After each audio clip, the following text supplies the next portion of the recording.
மேனேஜ்மெண்ட்டே தெரியாமல் இருப்பாங்க. அவங்க உழைப்பாங்க, ஆனால் பணத்தை எப்படி மேனேஜ் பண்ணுறது அப்படின்னு தெரியாது. நிறைய விஷயங்கள் பாருங்கள், நம்மளோட ஃபினான்ஷியல் ஹெட் நம்ம வீட்டுக்கு யாராக இருக்கணும்? பெண்களாக இருக்கணும். பெண்களுக்கு இயல்பாகவே அவங்க அது தெரியும் என்ன பண்ணணும்னு சொல்லிட்டு. இதெல்லாம் நீங்கள் யோசிக்கணும். நம்மளே ஒரே ஒரு விஷயம் தான், சேமிப்பு என்பது மைண்ட் செட்டை பொறுத்த விஷயம். நீங்கள் சேமிப்பதன் மூலம் உங்கள் கடனை அடைக்க முடியும் சீக்கிரம். ரெண்டாவது, நீங்கள் சேமிக்கிற காசு உங்களுக்கு பணமாக வரும்போது அதை இன்வெஸ்ட்மெண்ட் பண்ணி பெருசாகலாம். சின்ன சின்ன காசு இருக்கா, அதை நீங்கள் கோல்டு இன்வெஸ்ட் பண்ணுறீங்களா, அல்லது கொஞ்சம் காசு வருதா, நீங்கள் ஒரு வீடு இடங்கிற வாங்குறீங்களா, லேண்ட் ஏதாவது வாங்கி போடுறீங்களா, நான் வீடுன்னு சொல்ல லேண்டுன்னு சொல்கிறேன்.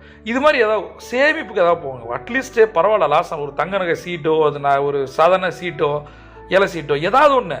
சேமிப்பு இல்லாத பல குடும்பங்கள் இருக்குது. நிறைய பேருக்கு ஒரு கேள்வி என்னென்னா, சம்பாதிக்கிற காசு எங்கே சார் சேமிக்க முடியுதுன்னு.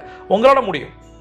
இப்போ நிறைய பேர் நான் சொல்லுவேன், இப்போ உங்களோட சம்பளம் வந்து ஒரு 50,000 வாங்குறீங்க, ஒரு 30,000 வாங்குறீங்கன்னு வச்சுக்கோமே, 1,00,000 வாங்குறீங்கன்னு. அது ஏன் நீங்கள் அப்படி நினைக்கிறீங்க?